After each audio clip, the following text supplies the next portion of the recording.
A little slave girl pulls a ribbon from beneath the flour bin, and a folded paper falls into her hands. Steam rises from the kitchen fire as she reads the first line aloud, and every soul in the room stops breathing. The stable slave steps forward, scarred hand pressed to his chest, and speaks the words that will change everything. But the overseer's eyes flash with danger, and by nightfall, travel papers appear with the wrong color wax. Thunder rolls across the courthouse square as the family Bible opens to reveal a secret written in the margins, a freedom document hidden for 10 years. Patrollers ride through the storm while a child's lantern cuts through the darkness. The seal waits to be pressed. The truth waits to be spoken. But when the county gathers on those courthouse steps and the real papers come to light, will a love letter from the past finally set the future free? Or will one man's greed bury the truth forever? Steam rose from the biscuit tins in thick white ribbons. The kitchen fire snapped and settled in its brick cave. Mercy wiped flour dust from her hands and bent to reach the last sack under the wooden bin. 9 years old and quick as sparrow wings, she moved through the morning tasks. Her bare feet knew every creak in the pine boards. The cook hummed low while she stirred grits in the iron pot. Kitchen hands moved like shadows around the long work table. Little Tom sat by the hearth, thumb in his mouth. 3 years old and still small enough to carry. Mercy kept him close when the overseer's boots echoed through the house. Her fingertips found something that shouldn't be there. Ribbon, blue as summer sky, and soft between her fingers. She pulled and a folded paper came with it. The seal had cracked long ago. Brown ink had bled through the fold. "What's that you found?" Cook asked without looking up from her pot. Mercy smoothed the paper flat. Letters marched across the page in careful rows. Her lips moved as she sounded out the words. The first line came clear. "My dearest heart, these words are all I have to give." The kitchen went quiet. Even the fire seemed to hold its breath. Heavy boots approached from the yard. Zeke stepped through the doorway. 30 years old with rope-thick arms and gentle eyes. Scars crossed his dark hands where horses had bitten and ropes had burned. He stopped when he saw the paper in Mercy's fingers. Who wrote this? The words left her mouth before she could think to stop them, clear as church bells on Sunday morning. Zeke's face went pale. His hand rose to his chest, pressed flat against his heart like he was holding something in. "I did." His voice barely made it across the room. The cook's wooden spoon clattered to the floor. Kitchen hands froze where they stood. Little Tom pulled his thumb from his mouth and stared. Silas Pike, the overseer, filled the doorway like storm clouds before rain. His pale eyes swept the kitchen and landed on the paper. "What's this commotion about?" Before anyone could speak, footsteps approached from the main house. Eliza Harrow entered in her black morning dress, widow's clothes she'd worn since her husband died 2 months back. Her face was sharp with worry lines that hadn't been there before. "I heard voices," she said. Her eyes found the letter in Mercy's hands. "What's that paper?" Silas moved toward Zeke. His hand dropped to the whip coiled at his belt. "Found this troublemaker reading forbidden letters. Time to teach respect." "Wait." Eliza's voice cut through the kitchen like an axe blade. "Let me see what this is about." Mercy held up the letter. Her voice stayed steady, though her heart hammered against her ribs. "This was hidden under the flour bin. The writing says, 'My dearest heart.'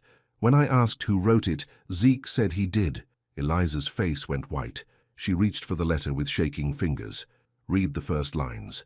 Her lips pressed into a thin line. This is addressed to my sister Lila." The name hung in the air like smoke from a doused candle. Lila Harrow had died of fever 10 years past. Before Mercy was born, before the debts piled up like winter wood. Silas stepped closer. "Slave property writing love letters. This calls for the whip and a quick sale." "No." Eliza's voice was soft but firm. "There will be no whipping today, and no quick anything." She looked at Zeke with eyes that held questions she couldn't ask. "This matter needs proper sorting." She folded the letter careful and handed it back to Mercy. "Keep that letter wrapped in the blue ribbon. Bring it to the big house at first light tomorrow."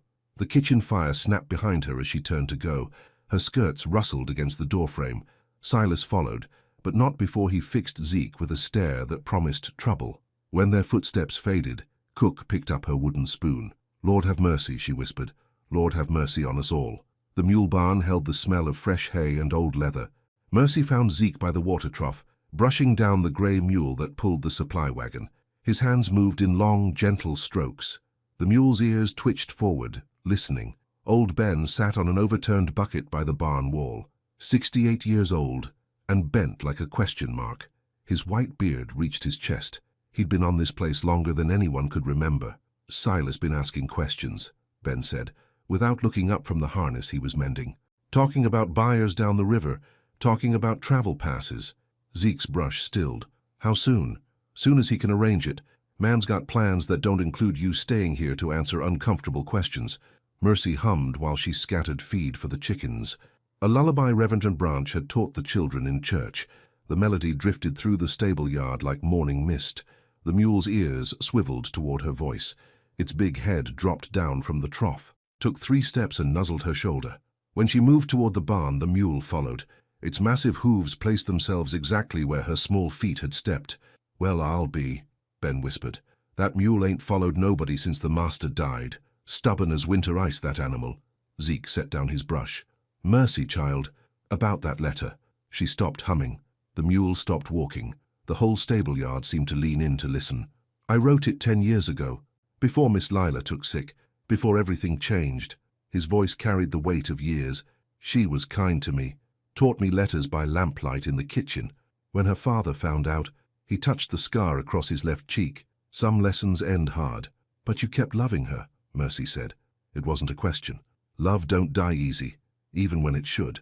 Ben's needle stopped moving through the leather. Child's got the sight, sees what others miss.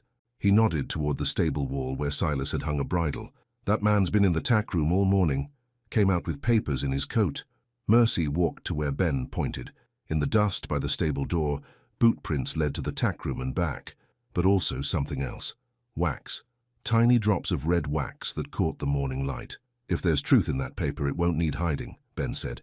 He pointed toward the big house with his leather needle. "Family Bibles in that parlor. Been there since the first Harrow built this place. All the important writing goes in that book." The mule nudged Mercy's elbow. Its brown eyes were soft and knowing, like it understood more than animal minds should hold. "What else you see, child?" Ben asked. Mercy closed her eyes.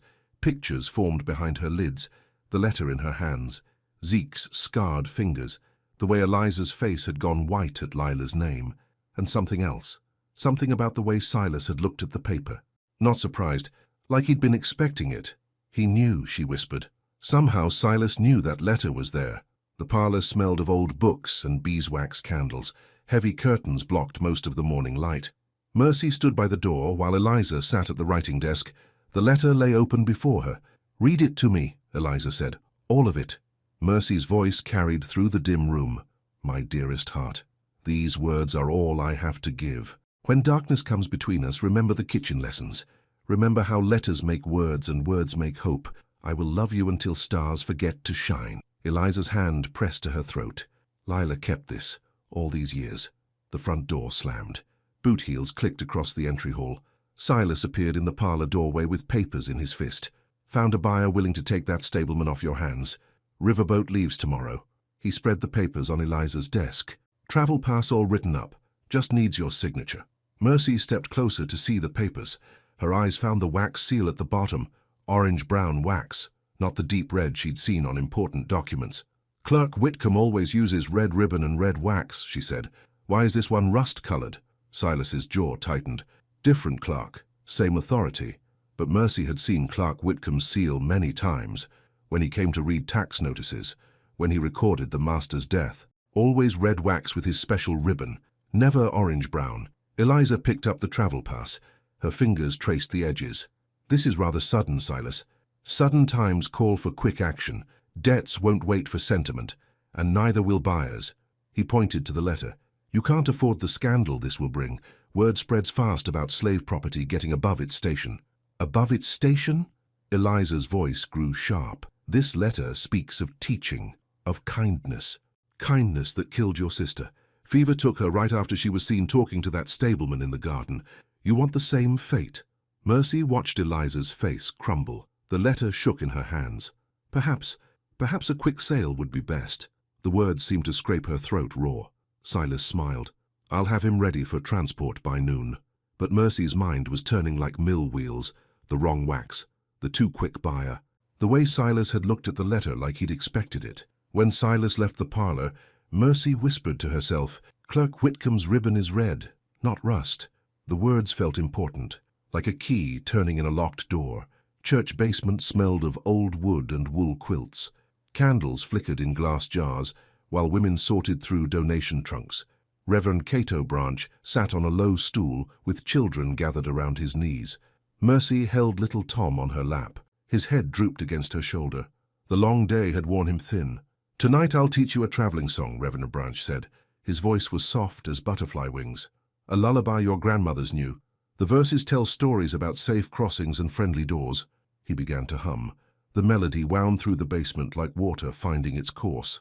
When he added words, Mercy's perfect pitch caught every note. 1 cypress knee by the water's edge, 2 ferry poles and a muddy ledge, 3 soft knocks at the kitchen door, 4 kind souls, and then 3 more. The women stopped their sorting to listen. Mrs. Quince wiped her eyes with her apron corner. "Next verse tells about ribbons and signs, Revy." Branch continued. "Blue ribbon shows the righteous way. Red wax seals what none betray. 5 steps up to the courthouse stair. 6 witnesses gathered there." Mercy's mind drew pictures with each line. Cypress knees like bent old men. Ferry poles reaching through morning mist. A courthouse with stone steps worn smooth by countless feet. "Last verse names the faithful friends, Reverend." Branch said, "7 horses cannot run from justice bright as morning sun. Clark Whitcomb keeps the true seal tight, red ribbon glowing in the light." The song finished. Silence held the basement like cupped hands around a candle flame. "Remember the verses in order," Reverend Branch said. "Sometimes a song can light the path when eyes cannot see the way." One of the churchwomen leaned close to Mercy. "Child, they say patrollers been asking for passes after dark. You be careful walking home." Through the basement window, church bells chimed the evening hour. 7 deep notes that seemed to echo the song's rhythm. Reverend Branch stood and brushed dust from his knees. "Verse 3, he said, quiet as prayer. 2 poles past the cypress knee. Knock soft and show the ribbon." Mercy nodded. The words settled in her memory like seeds in fertile ground. She had the strange feeling they would grow into something much larger before this was over. Little Tom stirred in her arms. "Mercy, sing," he whispered. She hummed the lullaby soft and low while the women packed away their quilts. The melody seemed to wrap around them both like protective arms. Morning mist hung over the stable yard like wet wool. Mercy found Zeke mucking stalls, while old Ben watched for trouble. The travel papers lay on the feed bin where Silas had left them. "Let me see those papers," Mercy said. She held the letter and the pass side by side. Both had wax seals. Both claimed to be official. But her sharp eyes found the differences. "The letter's seal was made by a ring with tiny flowers around the edge," she said. "This pass seal has straight lines.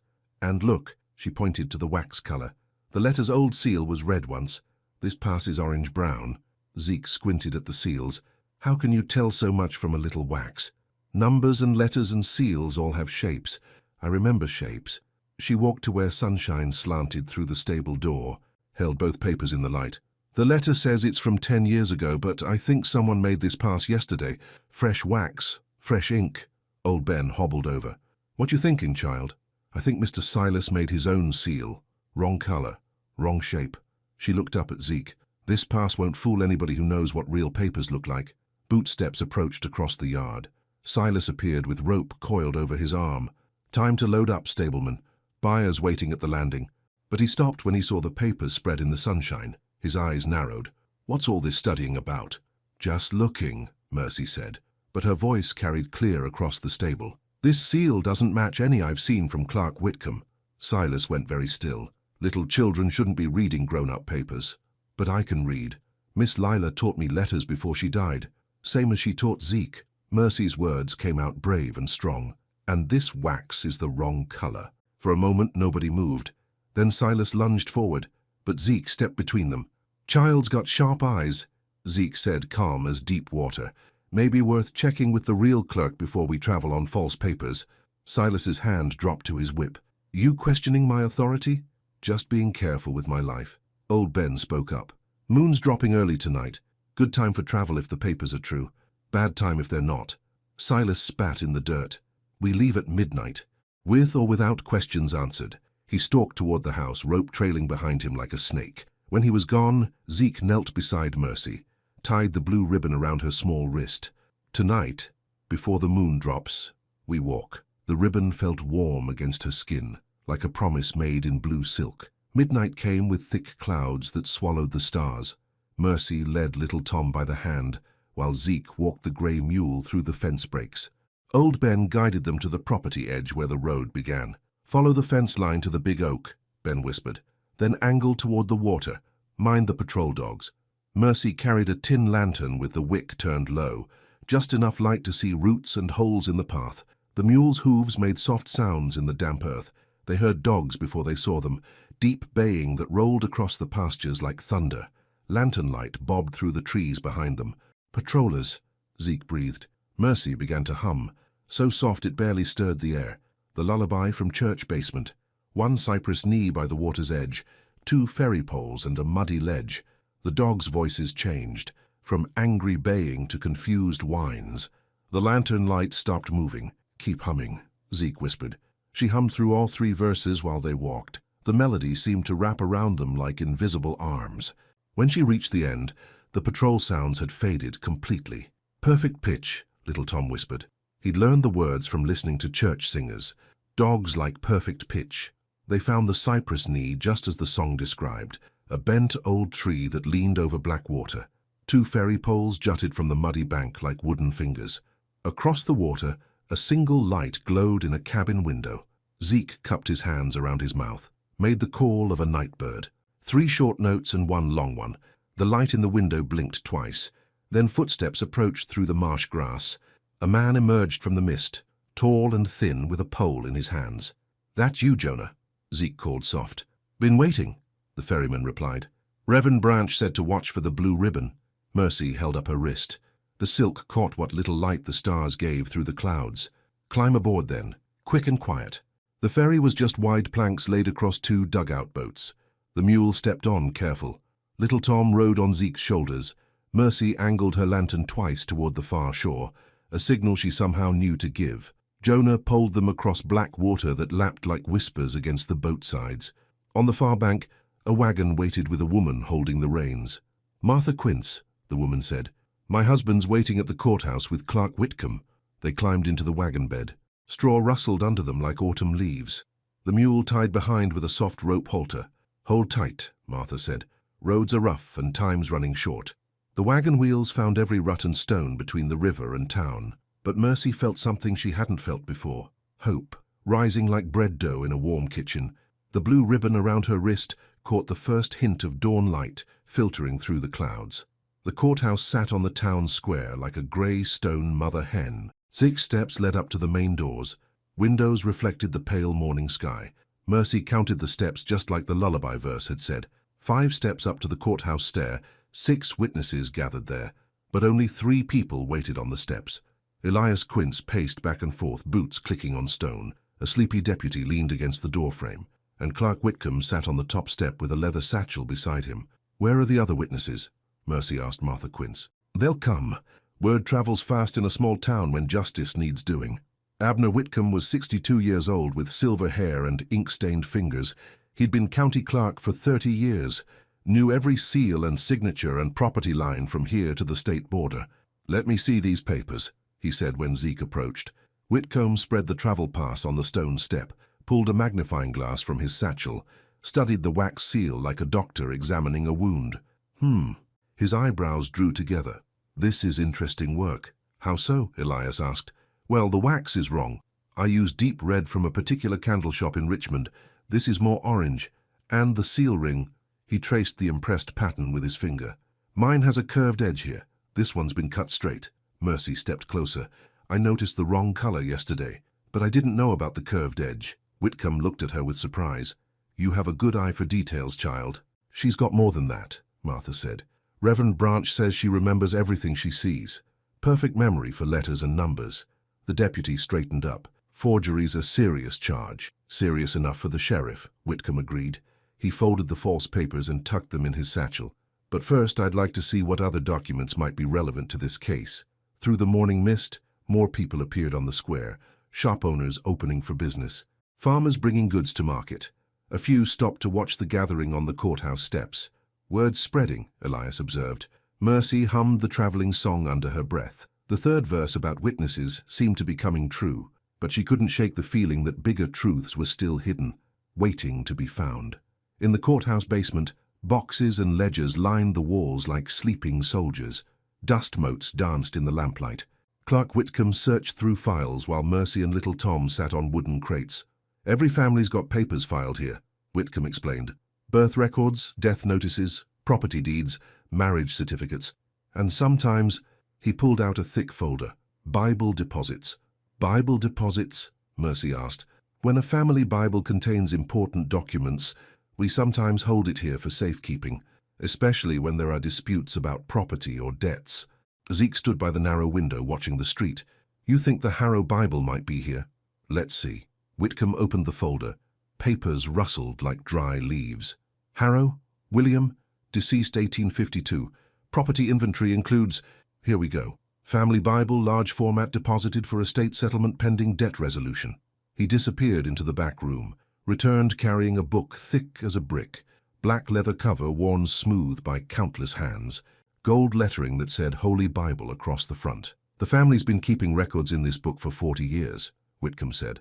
"Births, deaths, marriages, all written in the margins and blank pages." He opened to the front pages. Names and dates filled the margins in different handwriting. Mercy traced the entries with her finger. "William Harrow married Sarah Lynch, 1821. Lila Harrow, born 1829. Eliza Harrow, born 1830. She looked up. Nothing about Zeke. "Servants and slaves usually weren't recorded in family Bibles," Whitcomb said gently. "But sometimes," he turned more pages, "sometimes there were other kinds of records." In the back of the book, someone had written in pencil, faded but still readable, "Kitchen lessons, winter 1842. LH and stable boy, reading and letters." Mercy's breath caught. Lila taught him to read. "Seems so." Whitcomb kept turning pages. "And here's something else. Written in different ink, darker and more recent. For faithful service and true heart, Z shall be granted freedom upon my signature, and witness sealed with red ribbon. A.W. to witness. April 1842. A.H. Silence filled the basement, like water in a deep well. "A.H.?" Zeke whispered. "Aurelia Harrow, William's mother, Lila's grandmother." Whitcomb's voice was soft with wonder. "She wrote a manumission clause. Your freedom, Zeke, right here in the family Bible." Little Tom tugged on Mercy's skirt. "What's manumission?" "It means setting someone free from slavery." Mercy's heart pounded like summer rain on a tin roof. "Legal freedom, written down and witnessed." Footsteps echoed in the courthouse hall above, heavy boots moving fast, voices raised in argument. Zeke moved to the window. Trouble coming. Through the dusty glass they could see Silas Pike striding across the square. Behind him walked 3 men with rope and iron chains. The slave catchers he'd hired. "They're early," Martha Quince called from the courthouse steps. "Sheriff's not even here yet." Whitcomb closed the Bible careful as folding baby clothes. "This needs to be presented proper, in front of witnesses, with the sheriff present." "And if they take Zeke before the sheriff arrives," Mercy asked, "then justice gets a lot harder to find." The basement seemed to grow smaller as the boot steps grew louder on the stairs. Mercy clutched the blue ribbon at her wrist. The lullaby verses ran through her mind like prayer. "Clark Whitcomb keeps the true seal tight, red ribbon glowing in the light." She looked at the Bible in Whitcomb's hands, then at the man who held both Zeke's future and the power to make it real. "You have red ribbon?" she asked. "Always." He patted his coat pocket. "Never know when official documents might need proper sealing." The basement door rattled as someone tried the handle. Locked, but probably not for long. Reverend Branch appeared at the courthouse back door like morning mist taking human shape. He wore his Sunday coat and carried a worn hymn book under his arm. "Heard there was need for sanctuary," he said quiet, "and witnesses for justice." Behind him came more church folk, the Quince couple, 3 women from the sewing circle, old Marcus who rang the church bells. They filed into the courthouse basement like water finding its level. "Sheriff's been called," Revilo, Branch announced, "but he's dealing with river flooding 2 counties over. Might be afternoon before he arrives." Silas's voice carried down the stairs. "Open this door by legal authority." "What legal authority?" Whitcomb called back. "Your forged papers?" Silence. Then the sound of boots retreating. "He'll be back," Zeke said, "with more men and bigger threats." Mercy sat on the floor with the Bible open across her knees. Little Tom dozed against her shoulder. The manumission clause seemed to glow in the lamplight, but something bothered her about the writing. "This says A.W. to witness," she said. "That's you, Mr. Whitcomb. Were you here in 1842? "I was.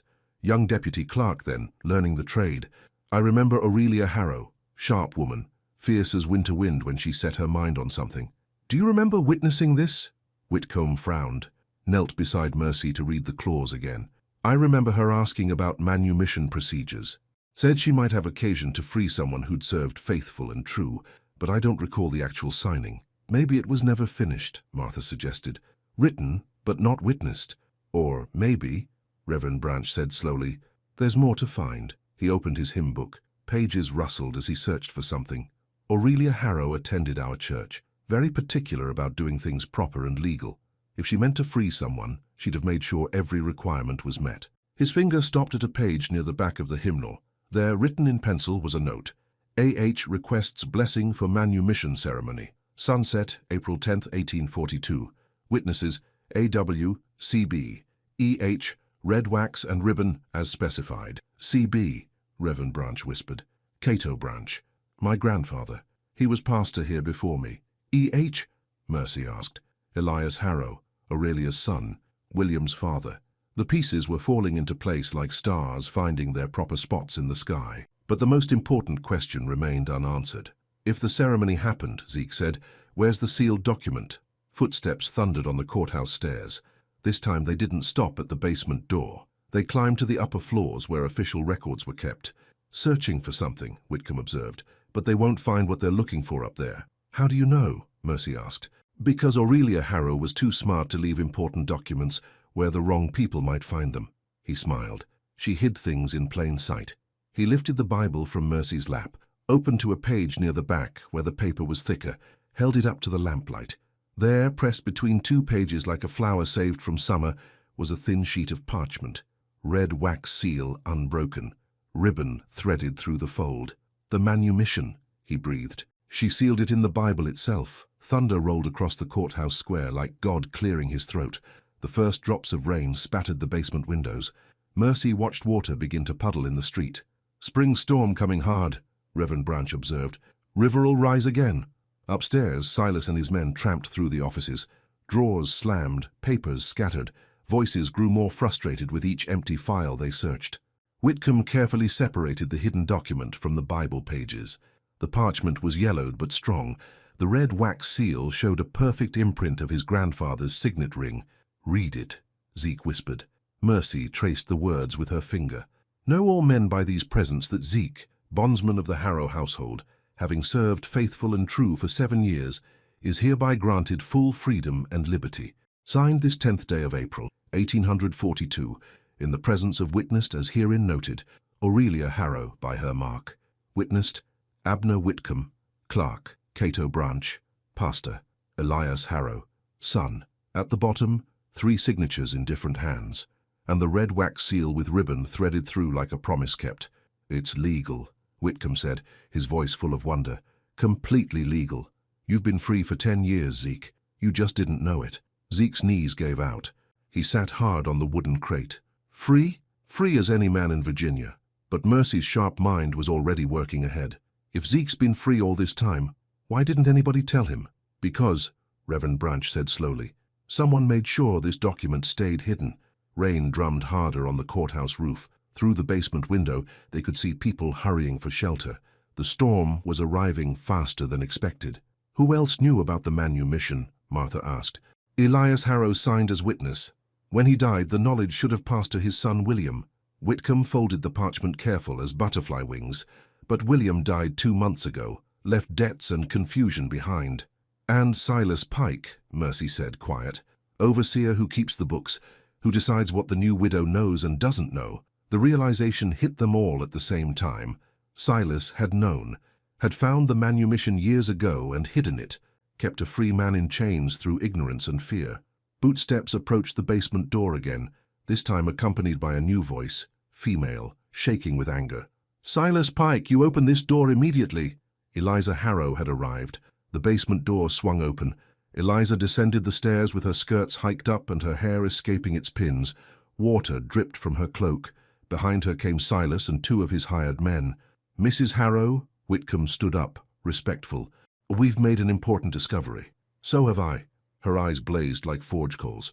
"I found Silas in my late husband's study, going through papers he had no business touching. When I demanded explanation, he said you were harboring a runaway slave." "That's right," Silas said.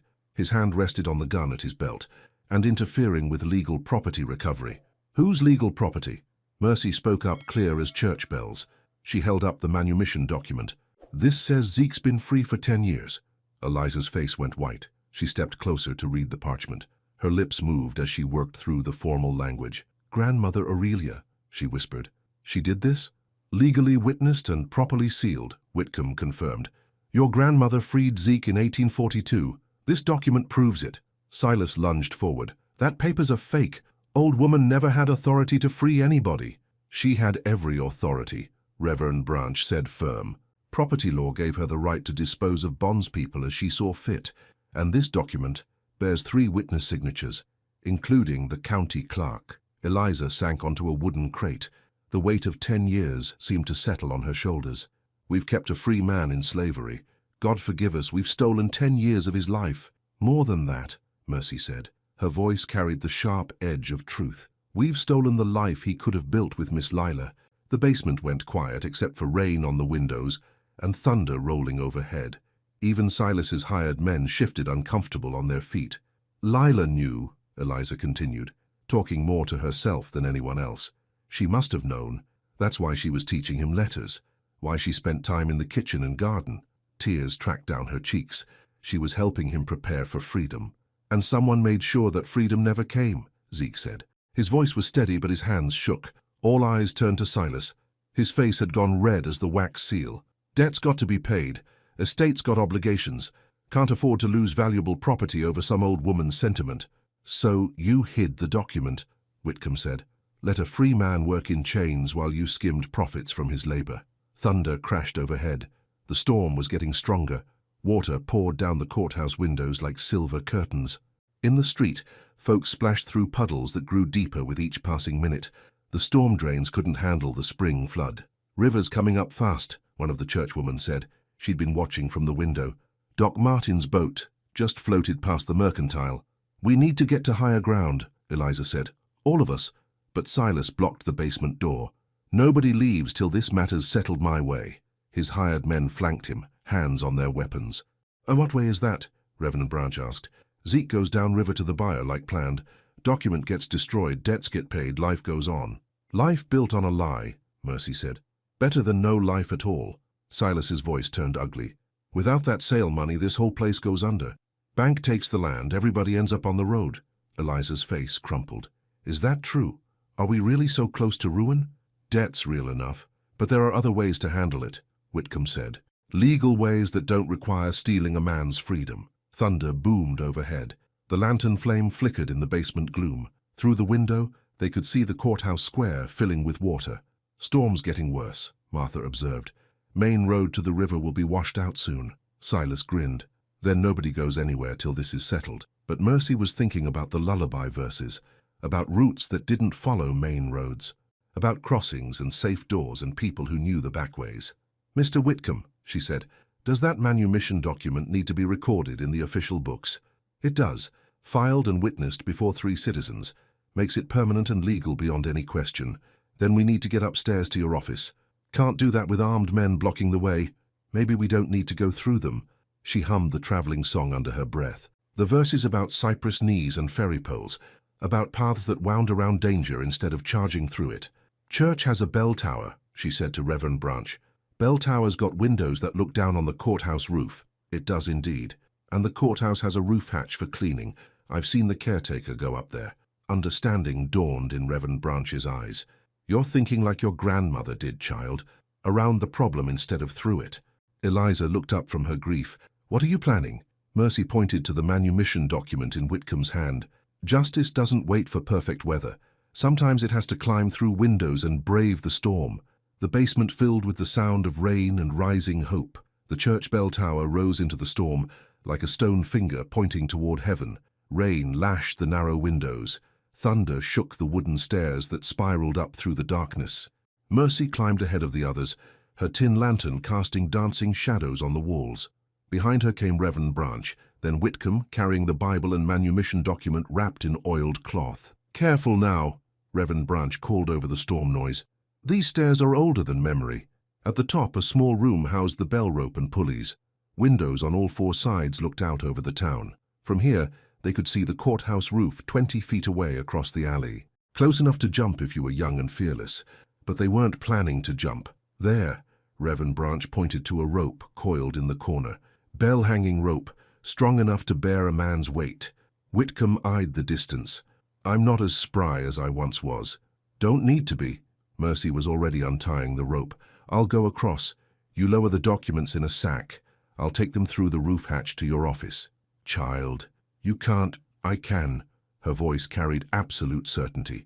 "I'm small enough for the hatch, quick enough to get there before Silas knows what's happening." Thunder crashed overhead. The bell tower swayed like a tree in wind. "Storm's getting worse," Reverend Branch observed.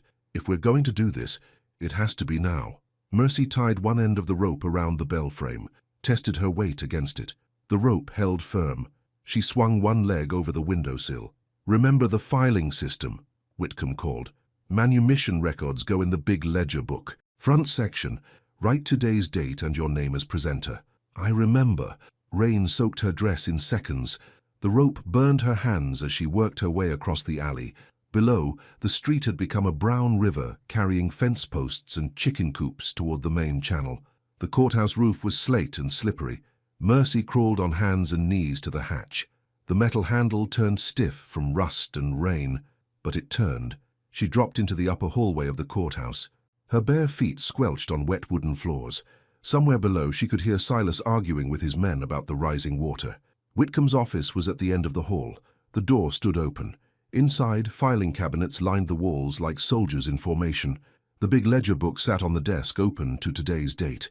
Mercy lowered the rope back out the window. A leather satchel came up, heavy with documents and the family Bible. She pulled it through and ran to the desk. Her hands shook as she opened the manumission document. Rain drummed on the roof like 1,000 fingers tapping. Lightning flickered outside the windows, but her handwriting was steady as she copied the document's contents into the official ledger. Zeke, bondsman of Harrow household, granted freedom April 10, 1842, by Aurelia Harrow. Witnessed by Abner Whitcomb, Cato Branch, Elias Harrow. Filed this day by Mercy, presenter. She signed her name careful at the bottom. 9 years old and already making history. Boots thundered up the courthouse stairs. Multiple sets moving fast. Mercy barely had time to close the ledger before Silas burst through the office door. "Thought I heard mice in the walls," he said. Water dripped from his coat. "Find anything interesting up here?" "Just old records," Mercy said. She stood between Silas and the desk where the documents lay spread. "Move aside, child. I need to check something." "Check what?" His eyes found the open ledger, the fresh ink, the manumission document lying beside it. His face went dark as the storm clouds. "You little!" He lunged forward, but other footsteps were approaching, heavier ones. Accompanied by voices Mercy recognized. "Sheriff's back," called one of the churchwomen from downstairs. Brought deputies with him too. Eliza Harrow appeared in the doorway, soaked to the skin but determined. Behind her came Whitcomb and Revy. Branch, who'd somehow made it across the alley. "What's happening up here?" Eliza demanded. "Your little spy broke into official records," Silas snarled. "Tampering with county documents is a felony." "I didn't tamper," Mercy said, clear and strong. "I filed, like Mr. Whitcomb told me to." Sheriff Anders arrived with 3 deputies. A big man with grey whiskers and tired eyes. "Somebody want to explain why half the town's gathered in my courthouse during a flood?" Whitcomb stepped forward. "We have a legal matter that requires immediate attention. A manumission document that's been improperly concealed." "Manumission?" The sheriff's eyebrows rose. "During a flood?" "Justice doesn't wait for good weather," Mercy said. She held up the document. "This says Zeke's been free for 10 years, but Mr. Silas kept it hidden." The sheriff took the parchment, read it slow and careful, examined the seal and signatures. "This looks legal enough. Old, but legal." "It's a fake," Silas shouted. "Forged to avoid lawful property recovery." "Then you won't mind if I compare it to other documents from the same period." The sheriff turned to Whitcomb. "You keep signature records from 1842? "Of course, right here." Whitcomb pulled out a thick file. "Aurelia Harrow signed 12 documents that year. Birth certificates, property transfers, tax payments, All witnessed. He spread the papers on the desk. Even in the dim office light, the handwriting similarities were obvious. Same slanted letters, same way of crossing T's and dotting I's. Signatures match, the sheriff concluded. This document appears genuine. Silas's face went red. You're all in on it. Conspiracy to defraud the estate. Only fraud I see is hiding a legal manumission. The sheriff fixed Silas with a hard stare. That's theft of a free man's labor, punishable by law. Thunder crashed outside. Lightning lit the office windows. The storm was reaching its peak. Bring everyone to the main courtroom, Sheriff Anders ordered. This needs to be done proper and public. The courtroom filled with refugees from the storm. Water dripped from coats and pooled on the wooden floor. Candles and lanterns flickered in the gloom. Outside, wind howled around the building like a living thing. Mercy sat in the front row between Zeke and little Tom. The manumission document lay on the judge's bench, red wax seal gleaming in the candlelight. Before we proceed, the sheriff announced, I need to verify the authenticity of this document's seal. He called Whitcomb forward. This your grandfather's signet ring impression? It is. I have the ring right here. Whitcomb pulled a gold band from his pocket. Used it myself for 30 years before switching to the newer seal. Press it in fresh wax. Let's compare. Red wax heated over a candle flame. The seal pressed down with a soft hiss. When Whitcomb lifted the ring, the impression matched the old document perfectly. Seal's authentic, the sheriff declared. Now for the signatures. One by one, he compared the witness signatures to other documents from 1842. Every match was perfect. The evidence was overwhelming. This manumission is legal and binding, Sheriff Anders announced. Zeke has been a free man for 10 years. A murmur ran through the courtroom. Some folks smiled. Others looked confused. In the back, Silas Pike stood with his hired men, all of them scowling. There's still the matter of concealment, the sheriff continued. Someone deliberately hid this document to prevent its enforcement. All eyes turned to Silas. He stepped forward, jaw set stubborn. I was protecting estate property. Document was unclear. Needed legal review. For 10 years? Reverend Branch spoke up. That's quite a lengthy review. Estate debts require careful management. Can't afford mistakes. Can't afford justice either, apparently, Mercy said. Her young voice carried clearly through the courtroom. The sheriff held up his hand for quiet. I'll deal with the concealment issue separately. Right now, we need to complete the legal formalities. He opened the courthouse registry book. Zeke, what's your full name? Just Zeke, sir. Never had occasion to use more. Pick one now. Free men need proper names for the records. Zeke looked at the manumission document. At the people who'd risked the storm to see justice done. At Mercy, who'd started it all by asking a simple question. Zeke Branch, he said. After the preacher's family who helped me find my freedom. Reverend Branch wiped his eyes with his handkerchief. The registry entry was official now. Written in Whitcomb's careful hand, Ezekiel Branch, freedman, recognized this day by legal manumission dated April 10th, 1842. But Eliza Harrow stood up from her seat, face pale with worry. There's still the matter of estate debts. Without the sale money Silas arranged, the sale was illegal, Sheriff Anders interrupted. Can't sell a free man. But the debts remain. The banknote comes due in 30 days. If I can't pay, she pressed her hands to her face. Everyone loses their homes, every person on the place. Silas smiled ugly. Exactly what I tried to prevent. Sentiment doesn't pay bills. Mercy stood up. Mr. Whitcomb, is there more writing in that Bible? Other pages we haven't checked? Could be. Family Bibles often contain financial records along with vital statistics. He opened the heavy book again, turned pages slow and careful. The candlelight revealed more margin notes, faded but readable. Here's something, he said. Aurelia Harrow again. Different date. 1843. He squinted at the spidery handwriting. Estate management notes. Silas Pike, overseer. Compensation arrangement. What kind of arrangement? The sheriff asked. Mercy read over Whitcomb's shoulder. Agreed percentage of crop profits in lieu of wages, to be calculated annually and recorded in estate books. SP to maintain accurate accounting for heir review. Silence fell over the courtroom. Even the thunder seemed to pause. Percentage of profits, Reverend Branch repeated slowly. Not fixed wages. If profits were higher than reported, Whitcomb's voice trailed off. Then there should be money owed to the estate, Eliza finished. Money that could pay the debts. All eyes turned to Silas. His face had gone from red to white to gray. Crop yields have been poor. Barely broke even most years. "Show us the books," Sheriff Anders demanded. "Books were damaged in a barn fire last winter." "How convenient." The sheriff stepped closer. "Empty your pockets. You have no authority." "I have all the authority I need. This is a legal proceeding about fraud and theft." Reluctantly, Silas pulled items from his coat. Coins, a folded paper, a small leather book. Mercy pointed to the book. "That's not damaged by fire." The sheriff opened it. Pages filled with numbers and calculations. Crop yields, market prices, profit margins, all in Silas's careful handwriting. "Looks like the book survived after all," Anders observed. "And these numbers don't match what you told Mrs. Harrow." He showed the open ledger to Eliza. "According to this, the estate's been profitable every year for the past decade. You should have enough to pay debts twice over." Eliza stared at the numbers. "Where's the money?" Silas's hired men began edging toward the door. The storm outside seemed less frightening than the storm building in the courtroom. "Stop right there," Sheriff Anders ordered. His deputies moved to block the exits. "Nobody leaves until this is sorted out." More people had crowded into the courtroom as word spread through town. Merchants, farmers, folks who'd had dealings with the Harrow estate. The candlelight flickered over faces eager for truth. Mercy climbed onto a chair so everyone could see her. "Mr. Silas has been stealing from the estate for years, keeping crop profits that belonged to Miss Eliza, using debt lies to force illegal sales." "That's a serious accusation," Sheriff Anders said. "Can you prove it?" "The ledger proves it." Mercy pointed to the book in the sheriff's hands.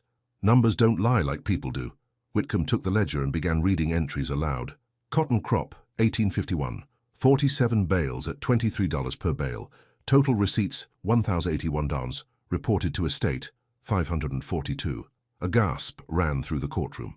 "Corn crop, 1852. 340 bushels at $1.10 per bushel. Total receipts, 374. Reported to estate, 187. "Half the money," Reverend Branch observed. "Stolen every year." "Where's the missing money?" Sheriff Anders demanded. Silas's jaw worked like he was chewing nails. "Operational expenses, equipment costs, maintenance. Show me receipts for those expenses. Lost in the fire. The same fire that didn't damage your private ledger?" The sheriff's patience was wearing thin. Convenient how that fire only destroyed evidence that might have helped Mrs. Harrow. Eliza stood up on shaking legs. "How much, Mr. Whitcomb? How much has been stolen over the years?" Whitcomb's finger traced columns of numbers. "Based on these entries, approximately $6,000. More than enough to pay estate debts and maintain the property. $6,000. In the candle-lit courtroom, it sounded like all the money in the world. "Where is it?" Eliza's voice was barely a whisper. Silas remained silent, but one of his hired men cleared his throat. "Might be he's got accounts at the Richmond Bank, under different names." "Shut your mouth," Silas snarled. "Too late for that," Sheriff Anders said.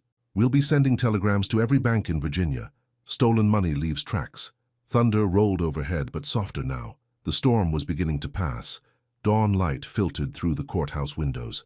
The storm had blown itself out during the night, leaving puddles and clean air behind. The crowd had grown larger. Word had spread beyond town to neighboring counties. Mercy yawned where she sat between Zeke and little Tom. They dozed in the hard wooden chairs while the legal proceedings continued. But now came the moment she'd been waiting for. Sheriff Anders stood at the front of the courtroom with the original manumission document and a stick of fresh red wax. "Time to make this official and permanent." He heated the wax over a candle. Ezekiel Branch stepped forward. Zeke walked to the front on unsteady legs. 10 years of believing himself enslaved didn't disappear in one night. But the paper in the sheriff's hands was real. The witnesses were real. Freedom was real. "By the authority vested in me as sheriff of this county, I hereby recognize and enforce the legal manumission of Ezekiel Branch, as recorded by Aurelia Harrow on April 10, 1842. The red wax dripped onto the registry book, the seal pressed down with a soft hiss. When the sheriff lifted it, the impression was perfect, official, unbreakable. "You're free, Mr. Branch." Free and recognized as such before these witnesses. The courtroom erupted in applause. Some folks had tears in their eyes. Others were smiling like sunrise. Even the gray morning seemed brighter through the windows. But Mercy's sharp eyes caught something else. Silas Pike was moving toward a side door, moving quiet and careful while everyone watched the ceremony. She slipped from her chair and followed. In the courthouse hallway, Silas was stuffing papers into a traveling bag. Money, too. Gold coins that clinked like tiny bells. "Going somewhere?" she asked. He spun around, startled. Little children should mind their own business. Justice is everybody's business. Sheriff Anders appeared in the doorway. What's happening here? Mr. Silas is trying to leave town with stolen money, Mercy said. Look in his bag. The sheriff did. Gold coins spilled onto the floor. Banknotes. Property deeds that didn't belong to Silas Pike. Looks like we found some of that missing money, Anders observed, and evidence of more crimes. He called his deputies. Secure all of Mr. Pike's possessions. We'll be conducting a thorough investigation. Silas made one last desperate play. You can't prove anything. My word against a child's imagination. My word too, said a new voice from the hallway. Eliza Harrow stood there with the estate ledgers in her arms. I found these in the overseer's house, hidden under the floorboards. 10 years of false accounting. 10 years of theft. Her voice was steady now. The confusion and fear had burned away, leaving something harder behind. You stole from my family, lied to my face, kept a free man in bondage. She stepped closer to Silas. You destroyed my sister's happiness and my husband's peace. Mrs. Harrow, I'm not finished. Her words cut like winter wind. You nearly destroyed everything we built here, but you failed. Truth wins in the end. It always does. Sheriff Anders nodded to his deputies. Take him away. As they led Silas out in chains, he passed close to Mercy. This won't end here, he whispered. You've made powerful enemies. But Mercy just smiled. I've made powerful friends too, and friends last longer than enemies. The courthouse clock chimed 9 times as Sheriff Anders spread the recovered ledgers across his desk. Eliza sat beside him, adding columns of stolen profits with shaking fingers. The morning light revealed the true scope of Silas Pike's theft. 14 years of skimmed profits, Whitcomb calculated, plus money stolen from other estates he managed, plus bribes from buyers for quick sales. He looked up at Eliza. You're not just free of debt, Mrs. Harrow, you're wealthy. Mercy sat in the window with little Tom on her lap, watching the town wake up after the storm. Shopkeepers swept water from their doorsteps. Farmers checked their fields for damage. Life resuming its normal rhythm, but nothing would be normal again at the Harrow place. What will you do now? Reverend Branch asked Zeke. Zeke stood by the window, holding his manumission papers like they might disappear if he wasn't careful. Don't rightly know, never thought past getting free. You could leave, Eliza said softly. Go north, start fresh where nobody knows your history. Could do that. Zeke's voice was thoughtful. Could also stay. Help you rebuild things right this time. Why would you want to stay? Because Lila's buried here. Because these people risked everything to see me free. Because running away feels like letting Silas win after all. Mercy looked up from the window.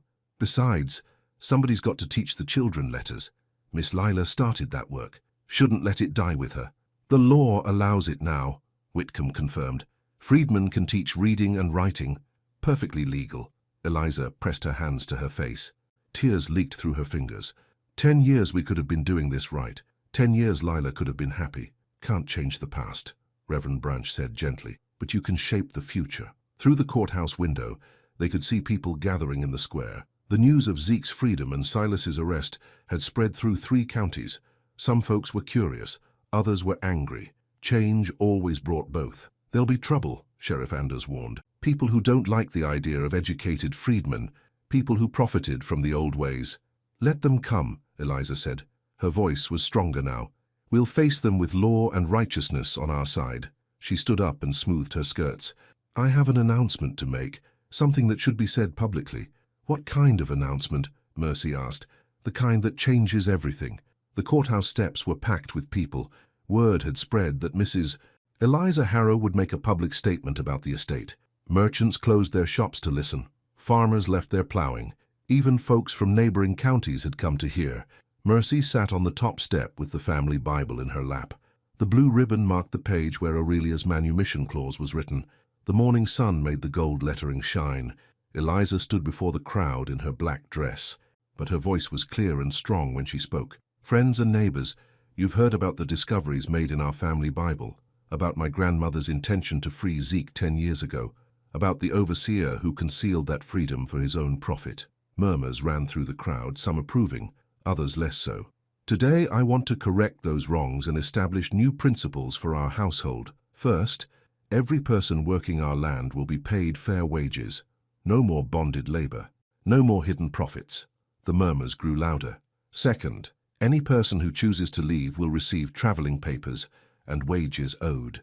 No questions asked. No pursuit. A man in the crowd called out, "What about field hands? Can't run a plantation without bound labor." "Then we won't run a plantation," Eliza replied firmly. "We'll run a farm, with free workers who choose to stay because they're treated with dignity." "Economic nonsense," another voice shouted. "Hey, you'll be bankrupt in a year." "Perhaps, but I'd rather be poor with a clean conscience than wealthy with blood on my hands." Reverend Branch stepped forward. "Mrs. Harrow, would you like to formalize these principles?" "I would." Whitcomb brought out his registry book. In front of the whole county, he wrote down Eliza's words. New rules for a new household, witnessed and sealed. But Mercy was thinking about something else, something that needed saying. She stood up and lifted her voice so everyone could hear. "Miss Eliza, what about the children? What about teaching letters?" Eliza smiled, the first real smile anyone had seen from her in months. "Ezekiel Branch will establish a school in our kitchen house, open to all children, regardless of color or condition, free of charge." The crowd went silent. This was more change than some folks were ready for. A woman near the back called out, "Teaching reading to slaves, that's illegal." "Teaching reading to free children," Eliza corrected, "which is perfectly legal and morally required." Sheriff Anders stepped forward. "Any person attempting to interfere with legal education will be arrested for disturbing the peace." The crowd began to disperse. Some folks looked pleased, others grumbled as they walked away. Change never came easy to anybody. The wagon ride home took them through countryside washed clean by the storm. Puddles reflected the blue sky like scattered mirrors. Birds sang in the dripping trees. The very air seemed fresher. Mercy rode in the wagon bed with little Tom and old Ben. Zeke walked alongside, leading the grey mule. Eliza drove the wagon, her face calm for the first time in months. "Look there." Ben pointed to a field where the cotton plants were just breaking through the soil. "Crop's going to be good this year." "Real good. And this time we'll keep honest books," Eliza said. "Every penny accounted for." They crossed the swollen creek on a ferry operated by Jonah, the same man who'd helped them reach the courthouse during the storm.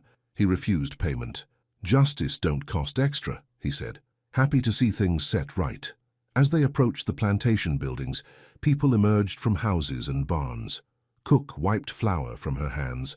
Field hands leaned on their hoes. Children peeked around doorways. The wagon stopped in front of the big house. Eliza stood up so everyone could see and hear. "Gather around," she called. "I have important news." When everyone was assembled, she held up Zeke's manumission papers. "This man has been free for 10 years. We didn't know it because the overseer concealed the truth, but now the truth is known and recorded." Excited voices buzzed through the crowd. "Furthermore," Eliza continued, "I'm establishing new rules for this place. No more unpaid labor. No more hidden profits. Anyone who wants to leave may do so with wages and papers. Anyone who wants to stay will be paid fair wages for fair work." Cook dropped her wooden spoon. "Free wages? For all of us?" "For all who choose to stay." Old Marcus stepped forward. "What about reading and writing? Heard tell there might be schooling. Zeke will teach letters to any child whose parents consent. Reading and writing and arithmetic. Skills every free person needs." The crowd erupted in conversation. Some folks were smiling. Others looked uncertain. Change was scary even when it was good. Mercy climbed down from the wagon with the family Bible in her arms. She walked to where Zeke stood beside the mule. "You ready to be teacher, Zeke?" she asked. He smiled. "Ready as I'll ever be." She untied the blue ribbon from her wrist and threaded it through the Bible's spine, right beside the manumission document.